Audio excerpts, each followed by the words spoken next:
तुम सही कह रहे हो। आज से हम सब अपना जीवन इसी हवाई जहाज के अंदर बने गांव में ही व्यतीत करेंगे।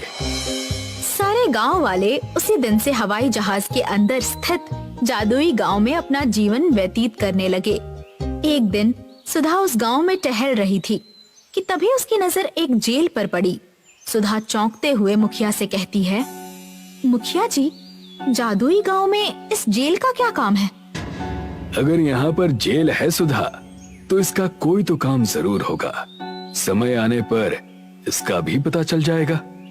इधर एक दिन जमींदार आर्यन से कहता है, समझ में नहीं आ रहा आर्यन कि वो सारे गांव वाले कहाँ चले गए। अरे फिर रहे होंगे कहीं, हमें इससे क्या। नहीं आर्यन, हमें उन पर नजर रखनी होगी। आजकल प्रेस मीडिया का दौर है। तुम सुधा को नहीं जानते, वो पढ़ी लिखी है। कहीं ऐसा ना हो कि वो उन सारे गांव वालों को लेकर प्रेस में चली जाए। मैंने उन सारे गांव वालों को वहीं जाते हुए देखा था जहां पर मेरा खंडहर हो चुका हवाई जहाज पड़ा हुआ है। चलिए चलकर देखते हैं। कुछ ही देर में आर्यन और जमींदार उस स्थान पर आ गए। ये मैं क्या देख रहा हूँ जमींदार? ये मेरा हवाई जहाज तो नहीं है। ये तो बहुत ही सुंदर हवाई जहाज है। इसी बात ने तो मुझे भी आश्चर्य में डाल दिया है। चलो अंदर चलकर देखते हैं। जमींदार और आर्यन जैसे ही उस हवाई जहाज के अंदर गए तो सामने एक दृश्य देखकर उनकी आंखें आश्चर्य से फैल गईं। ये कैसे हो सकता है? इसके अंदर तो पूरा गांव मौजूद है। तभी वहाँ पर सुधा और मुखिया पहुँच गए। तुम दोनों यहाँ क्या कर रहे हो? मुखिया ने इतना कहा ही था कि तभी रंग बिरंगी किरणों के साथ वहाँ पर राजेश प्रकट हो गया।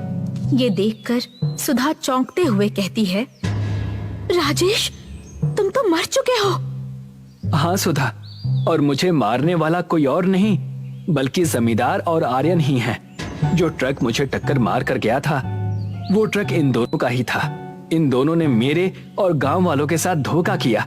इसीलिए जब तुम सब लोग इस पुराने हवाई जहाज के बाहर खड़े होकर रो रहे थे, तब मुझसे तुम सबका दुख देखा नहीं गया और मैंने भगवान से प्रार्थना की और भगवान ने इस हवाई जहाज के अंदर ही तुम सबके लिए एक जादुई गांव बना दिया।